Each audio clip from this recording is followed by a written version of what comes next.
I hope my team they won. I hope my team they won. I tune into the HBCU Sports Lab to see my team won a lot. If they lost, I'm quiet as a mouse. But if they won, it's half. I'ma do the dab, yeah. Cavil, you know what he be talking about some chalk. You know what they be talking about Press the analytic data with the hip hop. If you know them like I know them, they gon' tell you the team if they wanna lose, yeah, they who the ball. So listen to Professor, yes sir, and pay attention, cause he gon' teach a lesson, yes sir. And you gon' learn today, how your team they play, how they play, boy. You gon' learn today, how your team they play, how they play, yeah. You represent that swag, that me yak, and let me say, what's up to Tennessee, stay, tune into the HBCU Sports Lab, with Dr. Bill, Mike and Charles, and time.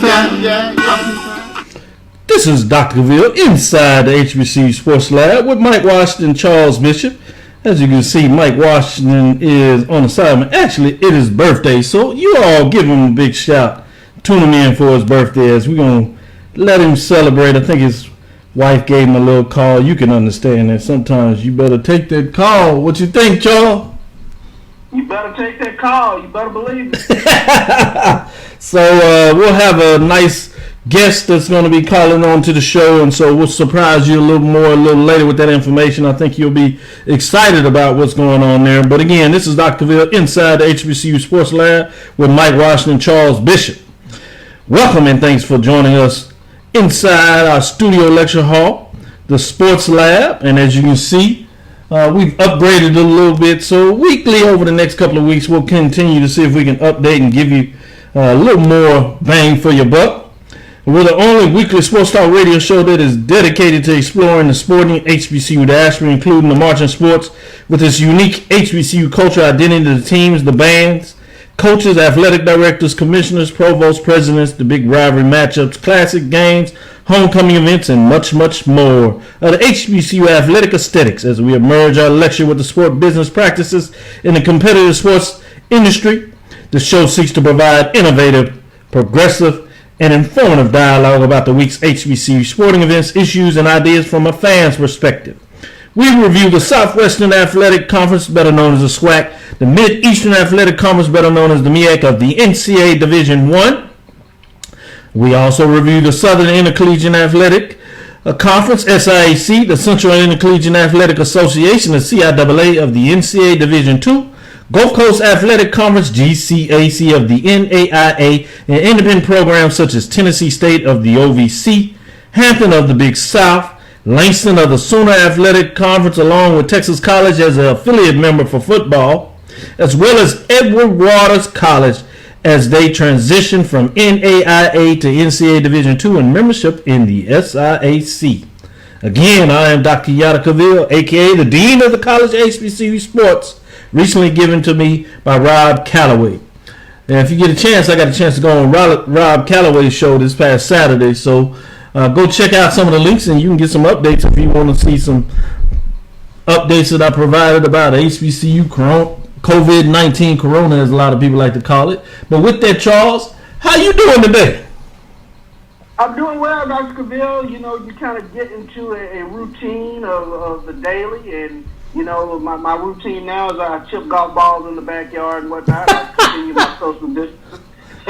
But you got to keep your golf game tight. You got to keep it tight. I like that. How's your golf game going then, since you're going to bring it up? Don't act like you're going to have to just not say anything.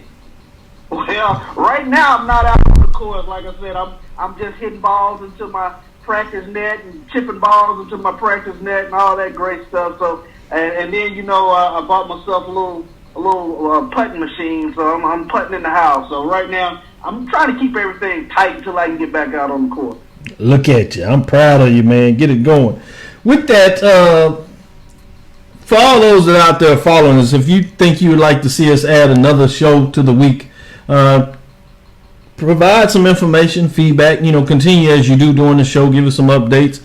Obviously, with our interview, if you have some questions, you can send some texts in regards to that on the Facebook Live so we can get some information. But if you'd like to see us give you a little more for another hour during the week, let us know. We're pondering that, considering that, but we want to make sure it's what the people want. So if that is, let us know. But it's time for the HBCU Weekly News of the Week.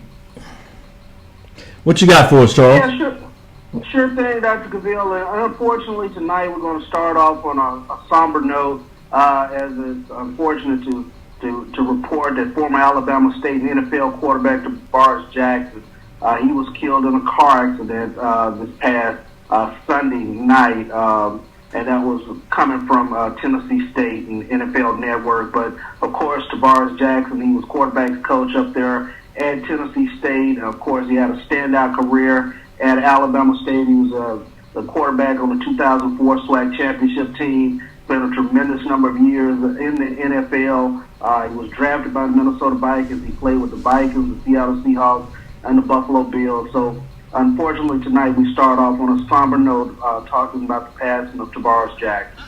Yeah, that was appropriately mentioned that you brought that up and put it up first. As you can see here, I've added to my collection since I'm at home. I can't necessarily tug all this stuff around you, but the benefits of being home, I can just put it out here. So I have a helmet, and obviously I have my football, and it has Alabama State. So appropriately, man, we give our regards to the Alabama State Hornets, his teammates, coaches, obviously his fans, those fans of the SWAC and fans of HBCU sports. And most recently, he had moved from Alabama State in terms of quarterback coach at Alabama State into the next chapter with Tennessee State. So shout out to Tennessee State for the fans, his players, his coaches, and administrators up there that quickly got to know him. It was amazed about some of the stars that we think out there and what they had to say. And I think oftentimes when you get that kind of notification from your peers, I believe that really says quite a bit. When people like Brett Favre, when you were the backup quarterback and his teammate with him, and we've known kind of how he feels about backup. So for him to reach out says something that's measurable. And then obviously with the Seattle Seahawks, with the current quarterback, in regards to what's going on there, his comments as he's staying busy and doing great things, I think it says a lot in regards to that too. No doubt about it. So. Yeah, we will continue to stay up in Nashville as Tennessee State. They named a new director of athletics, and it will be Dr. Mickey Allen. He has been named the next director of athletics at Tennessee State, and that was following an announcement on last Thursday, a virtual press conference from Dr. Glenda Glover. Dr. Mickey Allen, he comes to Tennessee State after 11 years in sports administration, including his most recent position as the Assistant Director of Athletics for Player Relations and Development at the University of Tennessee. Under his leadership, Allen set a new standard in the Southeastern Conference by creating a comprehensive development and transitional assistance program for Tennessee football student athletes. So Dr. Mickey Allen, he takes over up there at Tennessee State for Teresa Phillips, who will be retiring this upcoming June. Yes, definitely a great opportunity for Dr. Allen. Great information. Be interesting to see will he be able to take the next steps and how he'll transition from being at a Power 5 SEC school in Tennessee to now the Tennessee State, a FCS Division I member in the OVC. Obviously, a HBCU with a lot of rich traditions. So family connections with Tennessee State. So I thought that was very interesting. He himself, obviously, is a graduate from Tennessee State at the master's level. So I think that's always intriguing and good to know. It's going to be fascinating to see just how individuals take a hold to him, support him, because we know the name of the game in a lot of ways is obviously two-part. Graduating student athletes in regards to APR, keeping yourself in a good position there, as well as winning championships, particularly in some of those more well-brand sports in terms of football. Basketball is big in Tennessee State.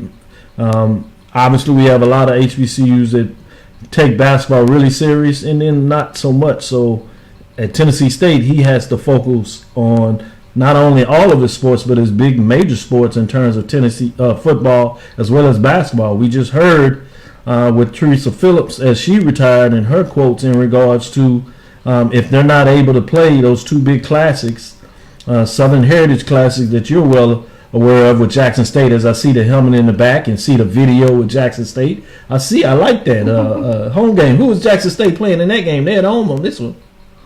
They happen to be playing Texas Southern. This is someone just for Alex Hines who documents these games. And this is 2011 Jackson State versus Texas Southern. Man, you're not gonna be able to go down to Prairie View or Texas Southern right here in Texas. I know, right? That's pretty good. Last week Prairie View, this week Texas Southern. That's a good one. Each week, I imagine you're gonna add a different program. So that's pretty clever. You gotta add a different one each week. I like the way you think that, Charles. Very good in regards to what's going on there. So with that, as we're saying, it's going to be fascinating, particularly as I just was saying with Teresa Phillips talking about if she's not able to play in the Southern Heritage Classic, as I continue with that. And then this year, the Detroit classes, they're talking about losing $750,000, significant. I'm intrigued in a lot of ways. If you had that opportunity to play those games, obviously, pretty much de facto that Jackson State and Tennessee State are going to lock up. That money is there. They've been playing in conference or not. But you have the fact with Southern up there, that could be a conference game if you move to the SWAC. It's interesting that hasn't come to more fruition with some of the money games with 750. I'm sure that you have significant matchups that would go a long way in terms of money games with regional friendly atmosphere with Alabama A&M, Alabama State, to name a few of them out of the SWAC.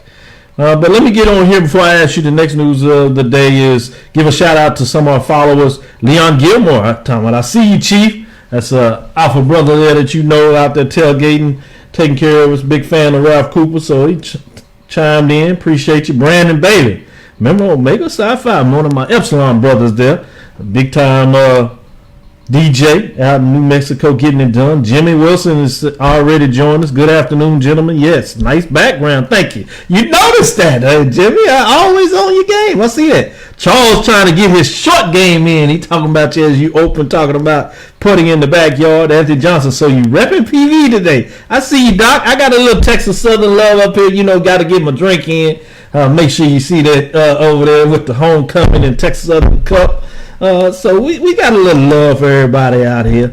Jimmy and Anthony getting us in there. George Suggs is checking us out. Ryan McGinty joined us. Andrew Walls, a big-time student that used to do some internship with us. Hope he's taking care of himself. I'm glad to see him joining us. I missed you, Andrew, in the studio. I guess it would be different now, so we certainly understand that. Jimmy says, I'm going to cut Charles with a razor. I don't know what you said already. I'm some type of way I always trip over the Jimmy Tripwire.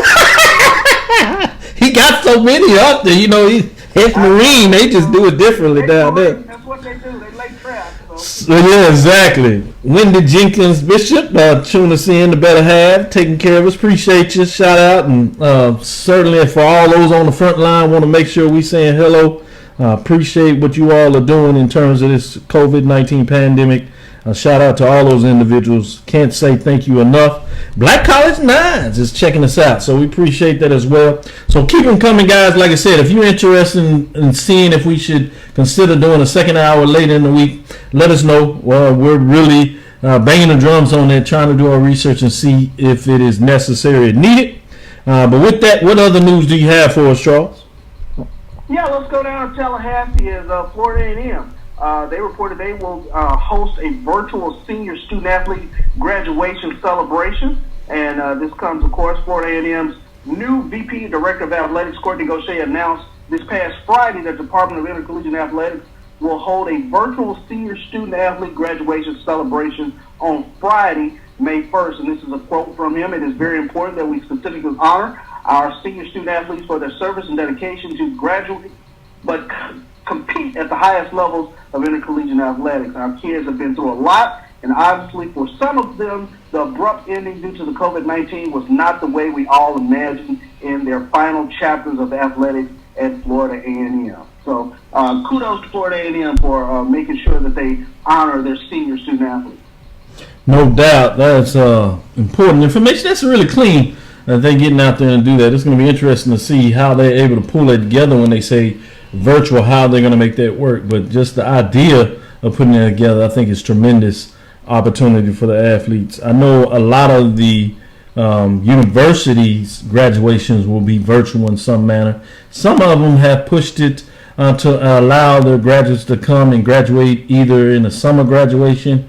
Obviously, the question is if you have that, but certainly in a fall graduation if people just want to walk. So those are options available at a lot of schools, including HBCU. So that'll be interesting. One nugget that I want to jump in here real quick is the fact that Boston University, obviously not a HBCU, but the news that they dropped out there that they are not having any summer school, online or not, but the president has put together several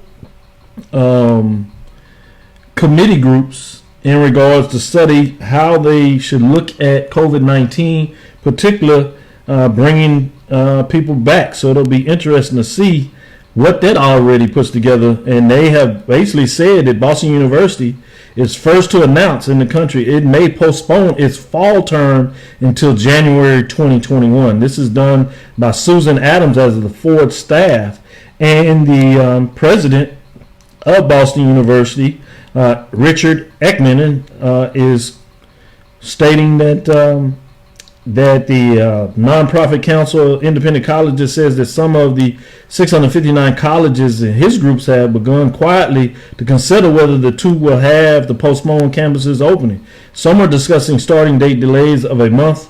Others are looking at more extended closures. They are all waiting to get better health information, he says. So that is actually the president of the Council of Independent Colleges. So that's fascinating when you talk about it. You have BU President Robert Brown has convened 5 working groups who are all contributing to the COVID-19 recovery plan. They include a group that is examining remote learning and other focused on the residential life. So several groups out there. I think that's fascinating when you talk about what's going on in HBCUs. So we see the first institution in the U.S. saying that they are studying and looking at it, and they may be in a position where they have to cancel fall semester. What are your thoughts on that? Well, I think it's important from a standpoint of they are taking this pandemic in a very serious light and studying how they go about moving forward, and they're doing it in a very cautious manner. So I applaud them for going about it in that regard. They are the first to kind of come out and say, we kind of need to look at our infrastructure a little bit more as to whether we can bring students back. So, and I think over the past, couple of weeks, we've heard, got to hurry up and get back. And this is the first university that has kind of come back and said, hey, pump your brakes. We need to make sure that our infrastructure is such that we can make sure that everybody is safe if we're going to come back face to face. No doubt about it. Great comment there. Any last news before we bring in guests? Any additional news that you wanted to share, Charles? Yeah, one last thing, and this comes from our friends over at HBCU Game Day, as they have partnered with iconic fashion label Cross Colors to roll out a series of initiatives geared toward empowering HBCU students across the country, which includes developing more HBCU-focused content. Beyond the content, the partnership will offer the HBCU Game Day community the opportunity to save 10% on all Cross Colors purchases using a special discount code. So kudos to Tyler Carr and Stephen Gates and our friends over there at HBCU Game Day. No doubt about it. Who is putting that together? Who's partnering with Cross Colors? HBCU Game Day. Wow, HBCU Game Day keeps bringing it. He keeps finding a way to get things done in a lot of ways. Kudos to HBCU Game Day as you talk about that. Let's go ahead and bring in our guest. I believe he's on the line waiting, and that is Dr. Leonard Moore, George Littlefield Professor of American History. He is the Vice President for Diversity and Community Engagement at the University of Texas. Dr. Moore, do we have you on the line? Yes, sir. How your brothers doing this evening? Doing really well. How you doing, Dr. Moore? Doing all right, brother. Thank y'all for having me. As listeners here, we just talked about the fact that you're at the University of Texas, but you do a lot of work on African American history.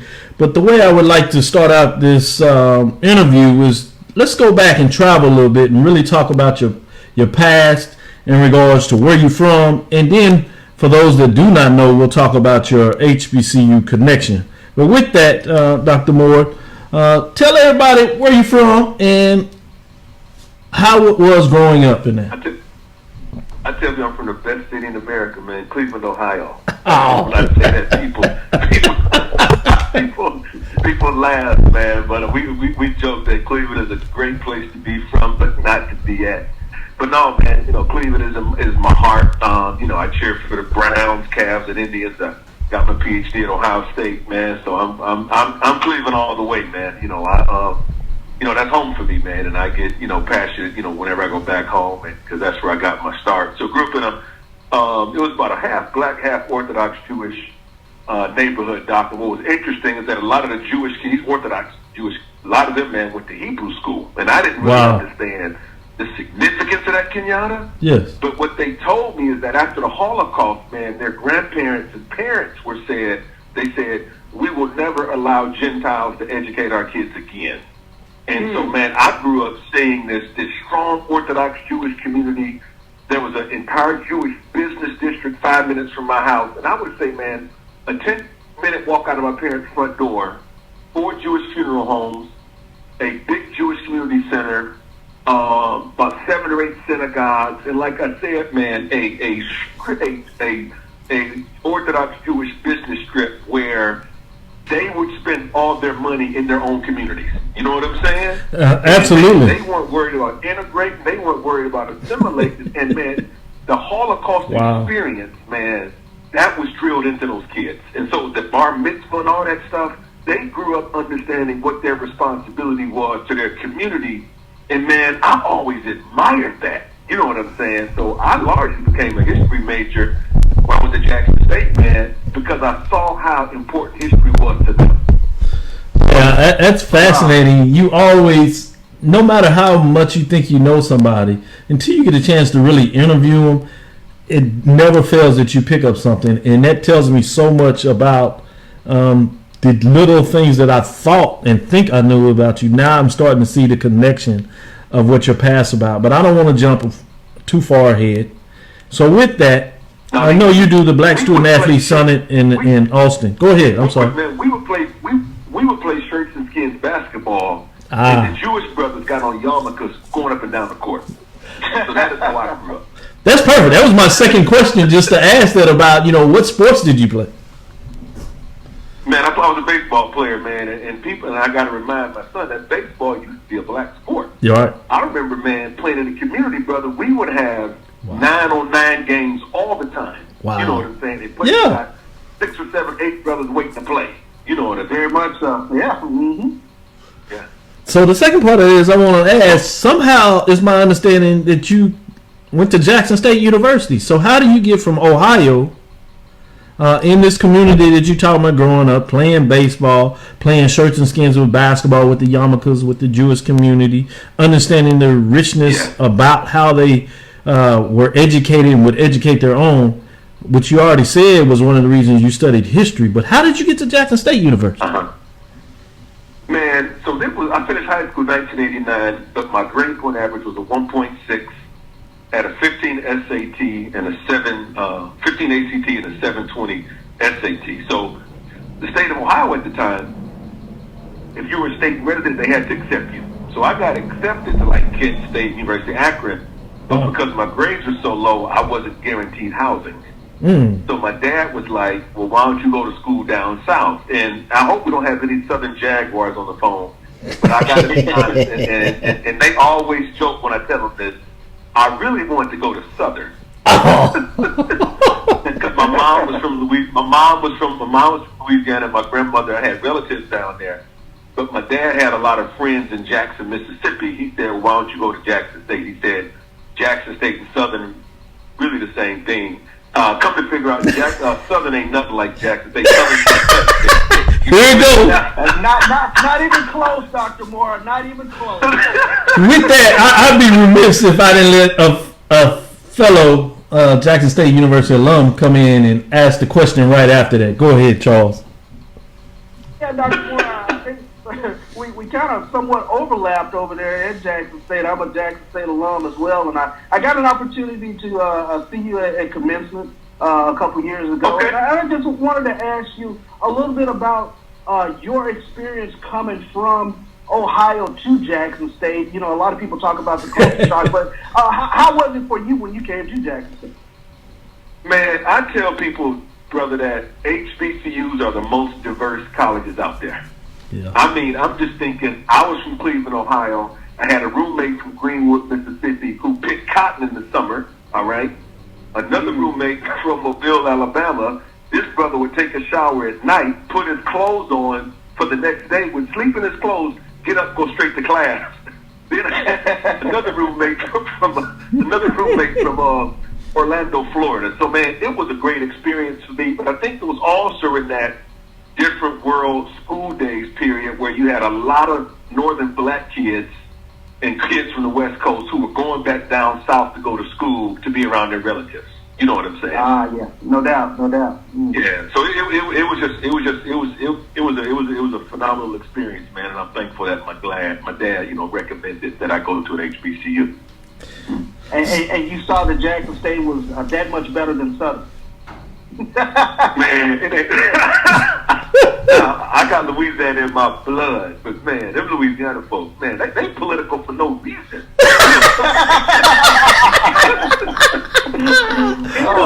Man. Folks from Louisiana, and so, you know, when you ain't from there, when you're not from Louisiana, they don't really accept you. You know what I'm saying?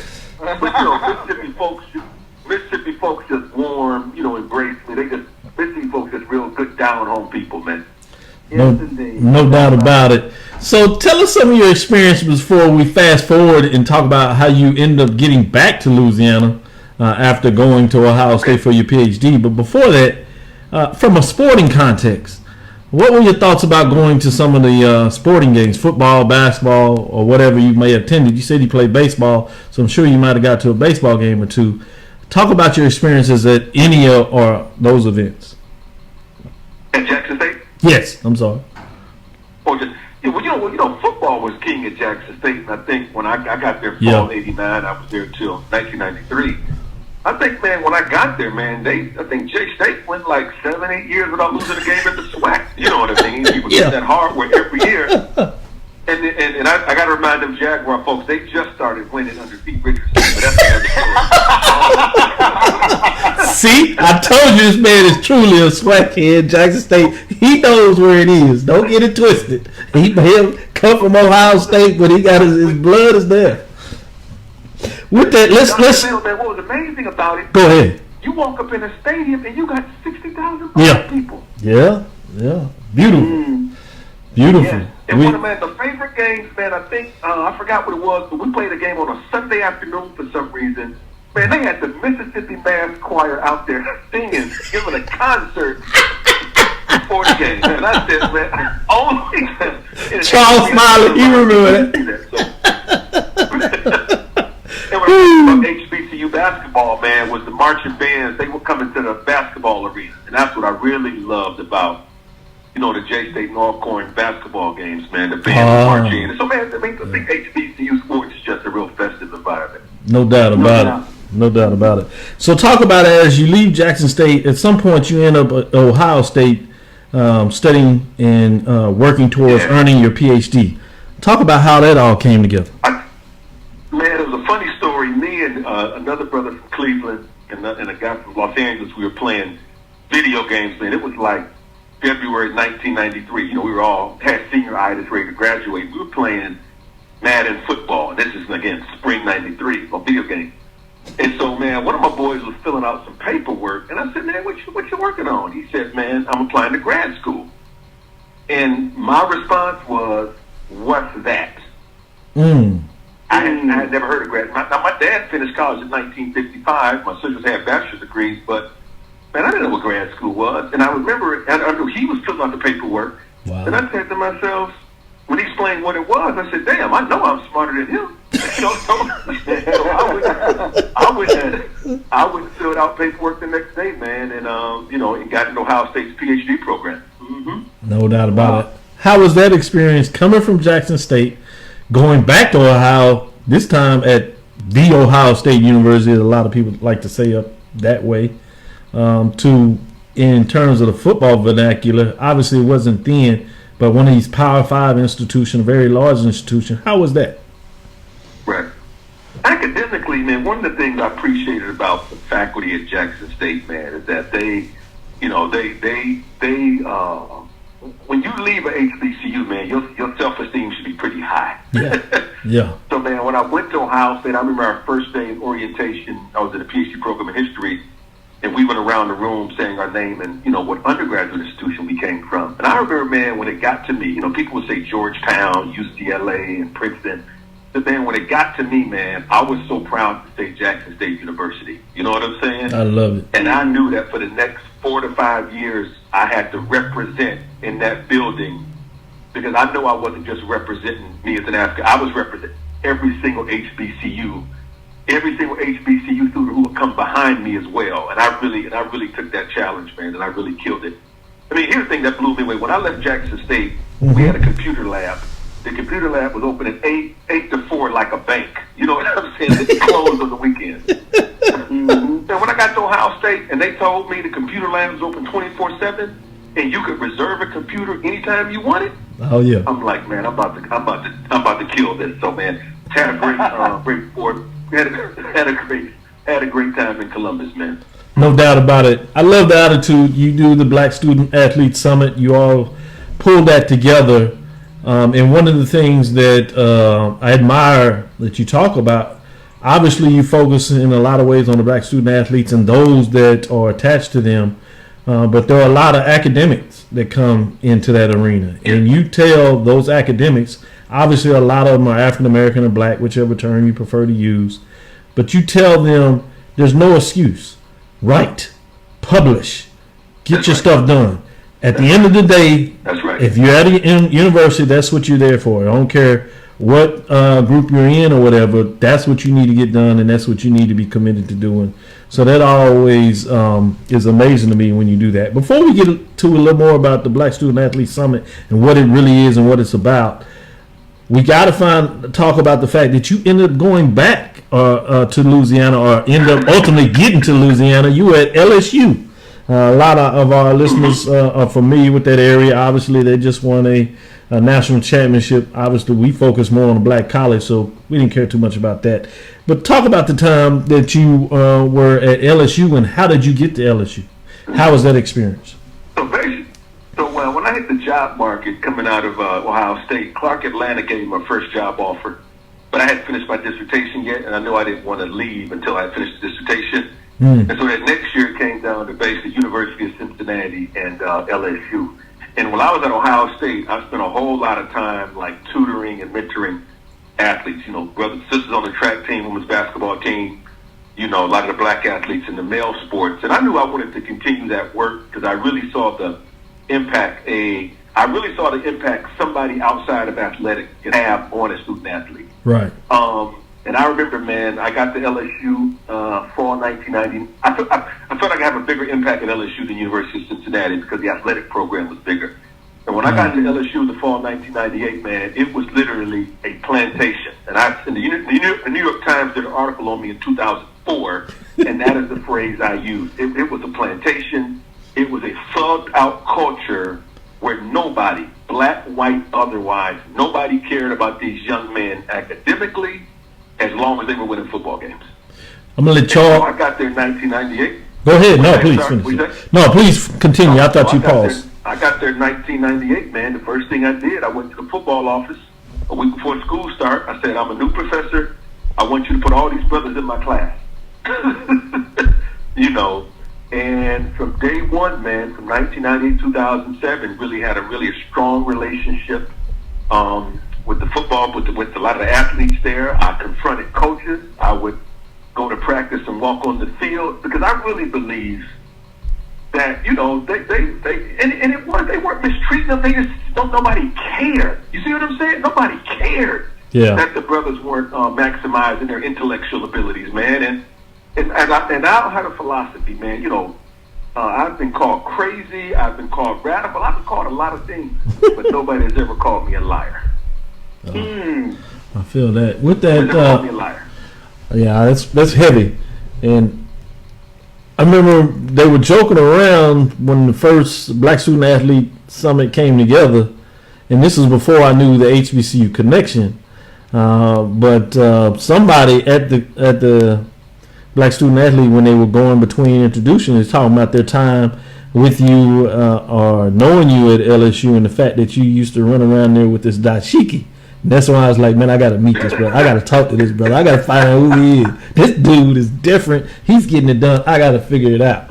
And that's when I end up understanding that you went to Jackson State. After that, it was over. I said, nobody could tell me anything more than that. But let me let Charles jump back in here and ask a follow-up question as we move forward.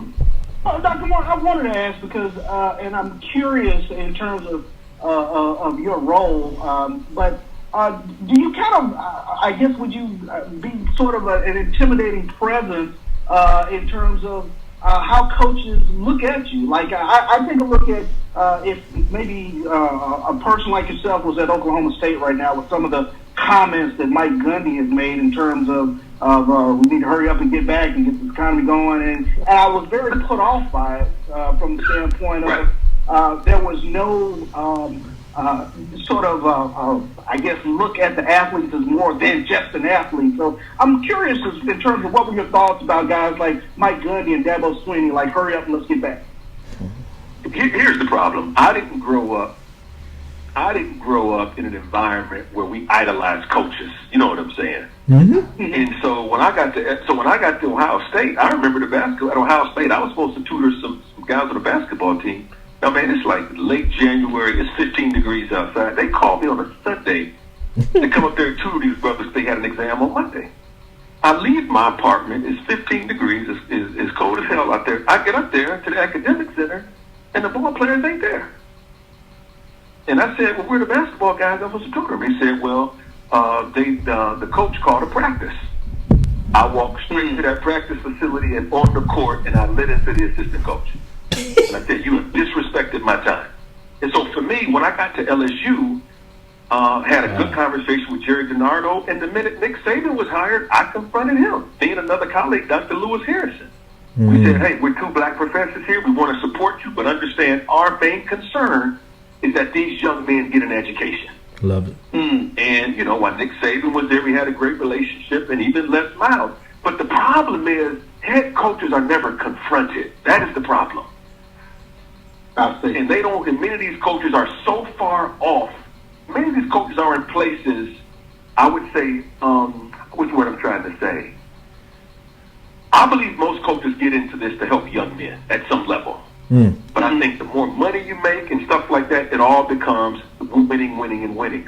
And I just believe it is my role to remind coaches that these are young people and that they need to get a quality education. So I've never been scared of any of that because you could never tell me I'm wrong. At LSU they said, well, Dr. Moore, man, they gonna fire you. Why would you fire me when I just want these young men to get an education? And the crazy thing, and Nick Saban realized this, and Les Miles realized this, is if you buy into what we're trying to teach, you're going to benefit from it. Right. Wow. Les brothers going to flunk drug tests. Les brothers going to get caught up on sexual assault charges. Les brothers going to be ineligible. You see what I'm saying? Yes. Is that a hard concept? It benefits them. What do you say? Is that a hard concept for some coaches to really grasp that you're there and it is a benefit to the program overall? They've never seen it before. Wow. That's the problem. They've never seen it before. They've never been challenged before. I remember right before I left LSU, I had a conversation with Les Miles, and I asked him a simple question. I said, Les, how is your marriage? I said, Les, how are you doing as a husband and a father? You know what he told me? He said he had never been asked that before. Wow. I said, Coach, you know, y'all had a good season last. I was sure they won the national championship. I said, Coach, go 6-6 this year and tell me what happened. Tell me what they're going to do to you around here if you go 6-6. Right. But the problem is that head coaches are never challenged. That's why Mike Gundy can say stuff like that. Right. I see. No doubt. Appreciate that insight.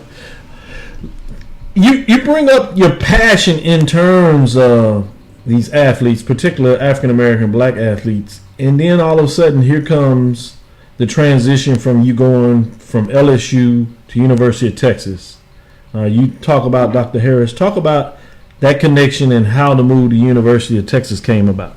Well, I was recruited over here by a guy named Dr. Greg Vincent. We worked together at LSU. Right. Okay. And what he told me is that UT had a lot of potential, but they didn't have very few. They had very few African American faculty here. And when I came to Texas, you know, Texas went through a period 1 or 2 years where a lot of brothers were getting arrested, and they was chanting "book 'em horns" and all that kind of stuff.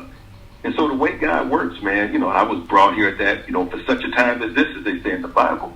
And I mean, basically, what we did, man, me and Dr. Harrison came here and put a structure in place at Texas, just like we did at LSU. You know what I mean? And initially, a lot of the folks in Texas were kind of afraid and intimidated. And I said, y'all think I'm some kind of radical? I'm a senior professor. I live in the suburbs, and my kids play instruments. You know what I'm saying? They got this idea that we trying to burn the place down. But the problem is, man, too many coaches have. Here's what I tell folks: we have allowed coaches to operate in a bubble. You know what I'm saying? Yes. Where they are very seldom held accountable. And most athletic directors will tell you, you know, some head coaches will tell you, I don't report to the athletic director, I don't report to the university president, I report to the chair of the board of regents or the board of trustees. So we've allowed them to mass all that power, and they are never confronted about the things that really matter. Awesome. Yeah, no doubt about it. Before we talk about you and the Black Student Athlete Summit and what's that's about, one last question we have. One of the listeners out there, Black College 9, said they wanted to know what high school in Cleveland did you attend, Dr. Moore? Cleveland Heights High School. Cleveland Heights. All right. I think you got some Cleveland people out there, at least people that know in that area, so they want to know. So just making sure that those folks that have some connection out there, I'm sure he'll give us some more information about what that means to those folks out of the Cleveland, Ohio area. Okay. With that said, talk about the Black Student Athlete, how it came together, and why is it important? So you know, working with student athletes over the last 23 years or so, you know, I was on New York Times. I was on Tony Brown's Journal. If you remember that show? Yes. Urban League gave me. So I gained sort of a reputation. I was on the Stephen A. Smith show when he had like a nightly show, like in 07, 08, something like that.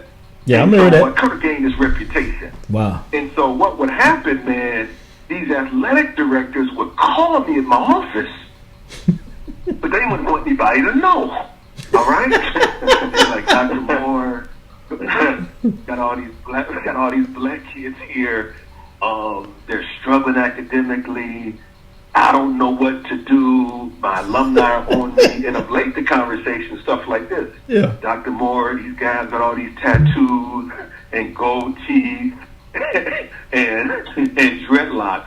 We don't know what to do. And so I knew, based on the conversations I was having privately with athletic directors, that there was a market to do a conference. And I also knew that in these athletic departments, there were always three or four conscious people in the athletic department who didn't like how the system worked.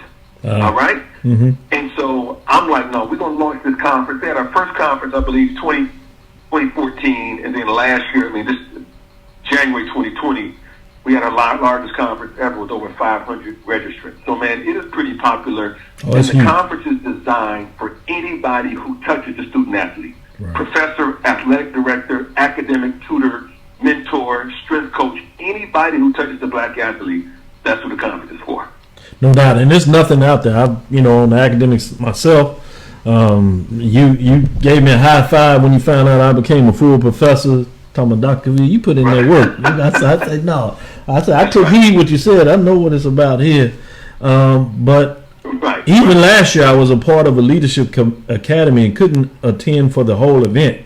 But I refused not to at least come down there, pay my money, and at least be down there a day. So I came down there and paid my own money that day and had to get out of there that evening. But I plan to be back. I've been there since the first one.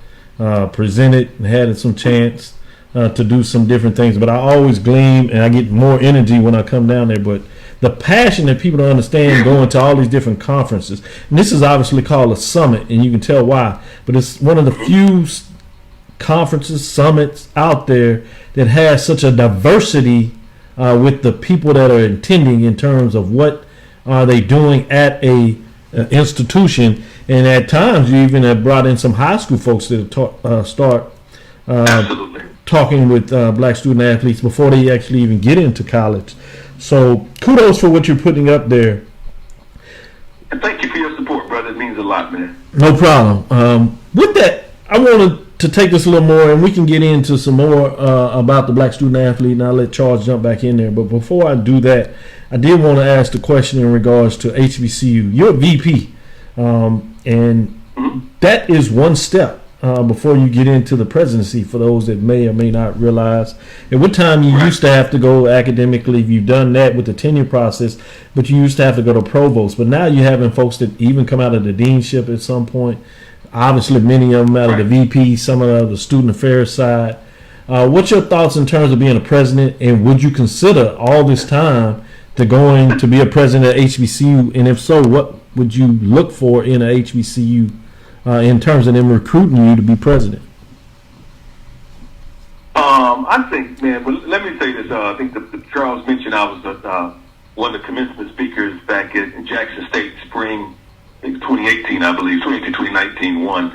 And, I've been in, white universities, 4 years at Ohio State, then 9 years at LSU, then another 12 here. So I've been away for a while. But, man, when I walked up in that auditorium, in that arena, man, the people gave me all that love. We don't see a lot of black folk in Austin, Texas.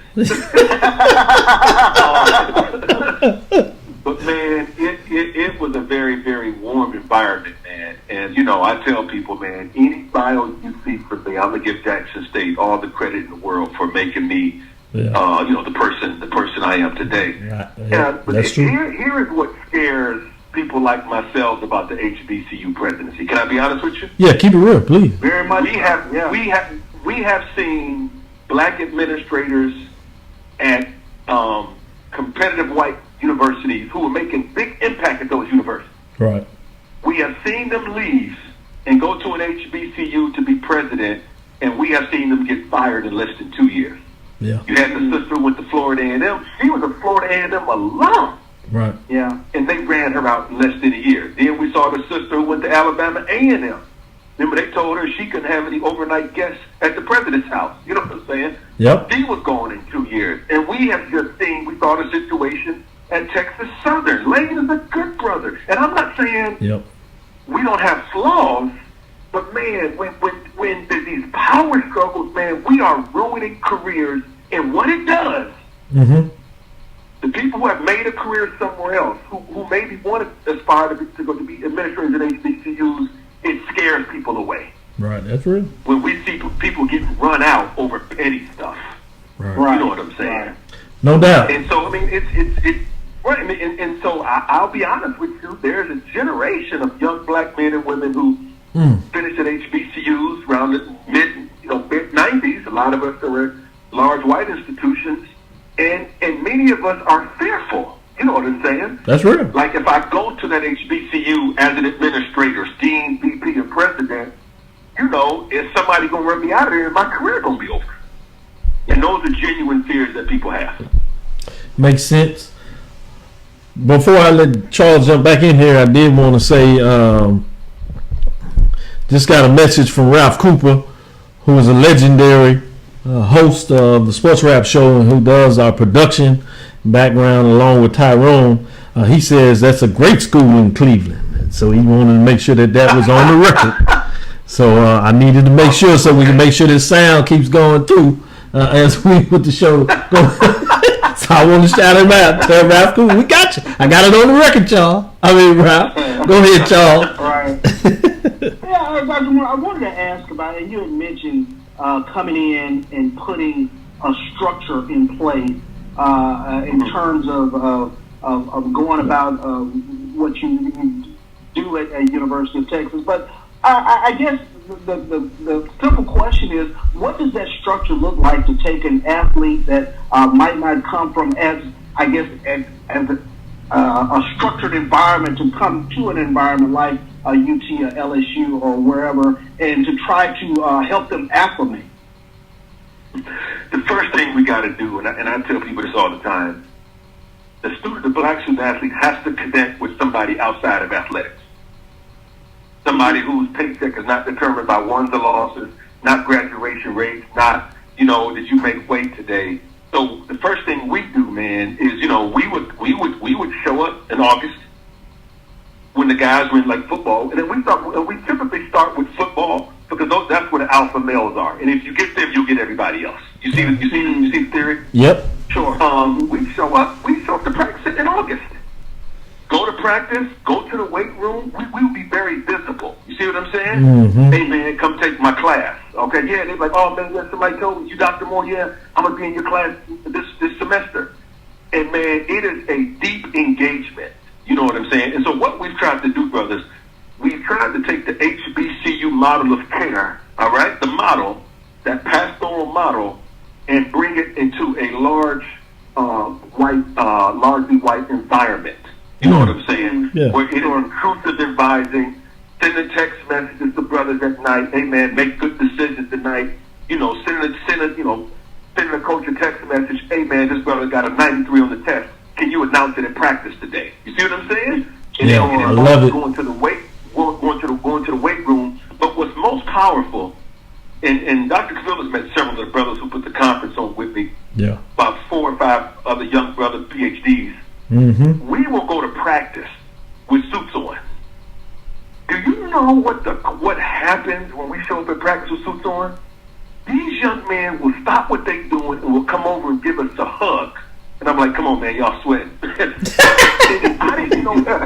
didn't know how powerful it was, but somebody said, Doc, they see that y'all took the time to leave your environment and to come support them in their environment. Yeah. That's awesome. And so, man, it just starts from there, and we let them know, man, hey, I'm Dr. Moore, and that's Dr. Kelly, that's Dr. Walker, that's Dr. Johnson. Take our classes. And so our goal, man, is to be able to touch these brothers and sisters throughout their 4 years at the University of Texas. No doubt about it. And that's one of the reasons I have been going to the conference, engaging with Dr. Moore and the other brothers as you talking about there, and looking at doing some work with them, is understanding that model in regards to being an HBCU myself and how you copy it, mimic it, and finding a way to, in my own world, bring it back to HBCU, in this case, Texas Southern University, create a cadre of professors that think that same mindset, and then doing the work, in this case at Texas Southern University or wherever I end up going as I continue to travel in my career. But those attitudes that you're talking about are so important, and I see it as a living situation. And the individuals that are there at University of Texas that are in this group believe that, they live it, and that's what is fascinating to me. I'd be remiss as we start coming up to the show, no problem, as I come up the closing of the show, is to talk about the COVID-19 pandemic, and what do you see the impact of that in regards to right now with sports, historically white colleges, if you would, or HBCUs. What do you have? Let me say this, Charles, Dr. Cavil. Let me deal with the larger institutions first. Go ahead. For the last 10 years, they've been arguing with football that these young men are not professionals, they're amateurs, that they're students, right? They've been arguing that. Yeah. All right? Yeah. So if they're students, you can't bring, if all the students don't come back, you can't bring none of them back for the fall semester. Right. You know what I'm saying? And so that's the dilemma now, because we know these economic models, these bad economic models, you know what I'm saying, are built off football. Yeah. And so you can't have a situation where you're talking about, well, they're going to play in front of empty stadiums. Well, hold on a minute.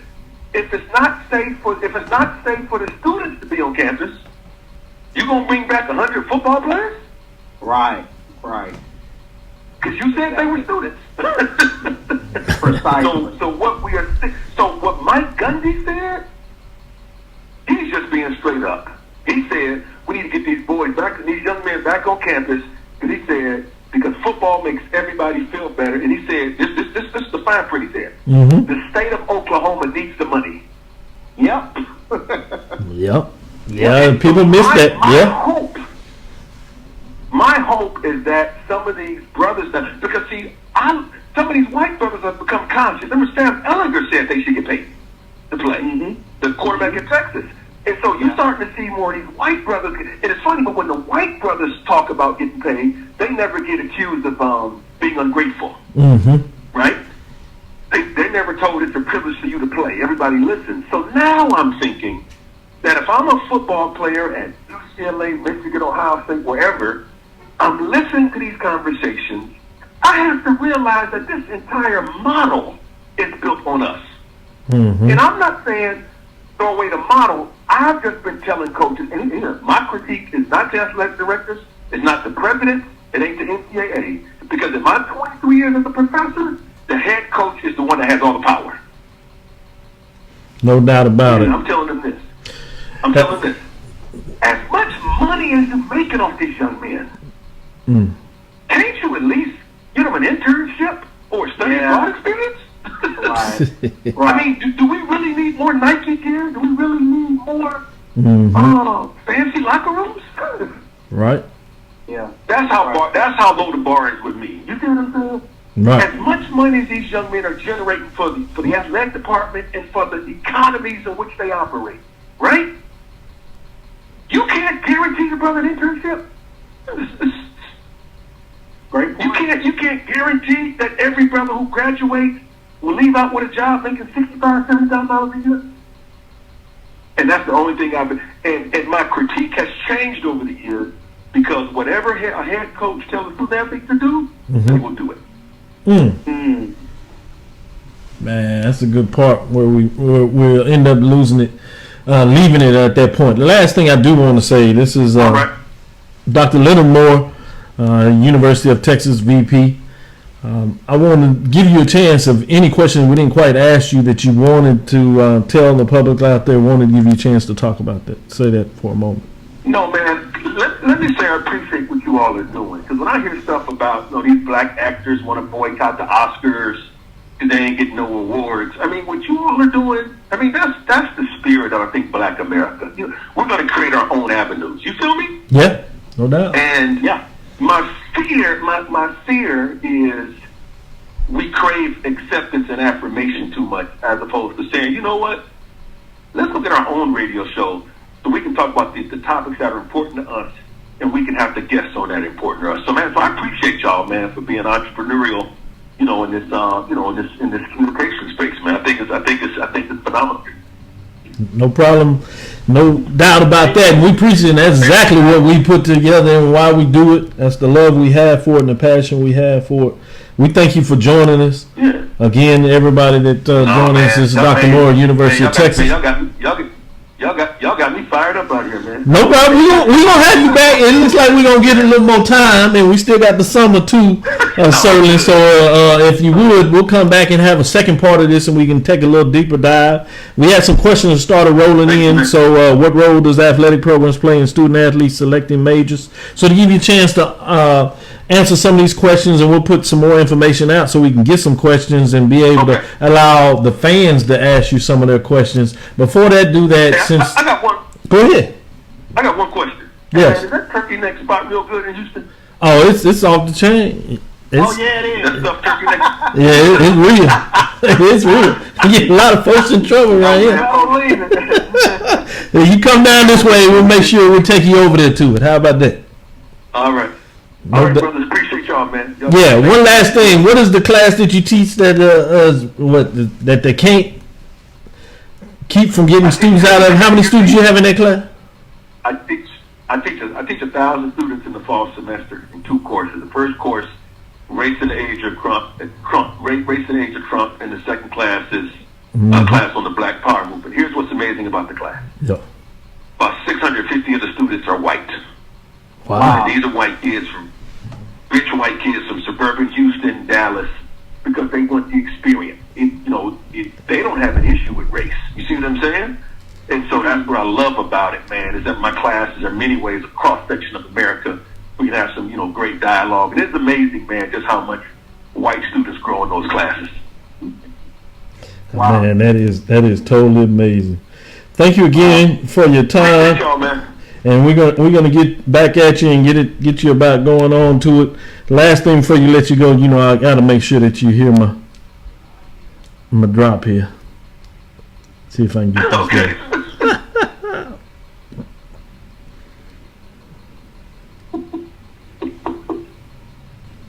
Oh, we having a little difficulty with my thing, man. I tell you, I gotta make sure we can get this out here.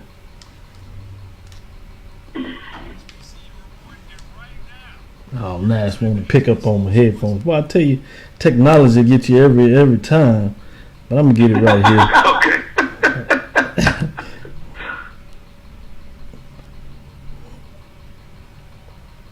I got it now.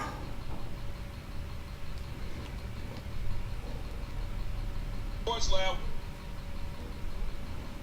What up, world? It's your boy Rob Calloway, host of the HBCU Report, and right now, you're inside the HBCU Sports Lab with my guy, all hail the dean of HBCU Sports. You know I named him that.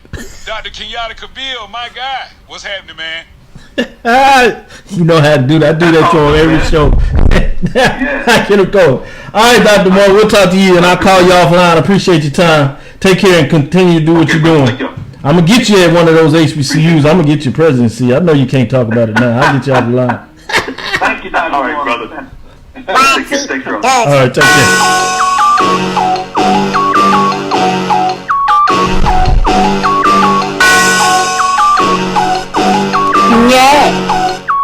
I love my HBCU and ball. I love it, love it. I love it, love it. I love my HBCU and man. I hope my team they won. I am Dr. Cavil, Dean of the College of HBCU Sports and White Washington in charge. As we come to close, I hope you enjoyed our show and our interview with Dr. Leonard Moore of the University of Texas BP. I am Dr. Cavil inside HBCU Sports Lab with White Washington Charles Bishop. Again, we want to thank you for listening to the show every Tuesday 6 to 7 right here on KCOH 1230 AM Houston, Texas. Follow me, Dr. Cavil, on Twitter, Facebook, and Instagram. Dream big and continue to move forward. We will talk with you soon. Course lecture dismissed. So listen to Professor, yes sir, and pay attention, cause he gon' teach a lesson. And you gon' learn today, how your team they play, how they play, boys, you gon' learn today, how your team they play, how they play, yeah. We represent that swag. That me yeah, let me say, what's up to Tennessee, stay, tune into the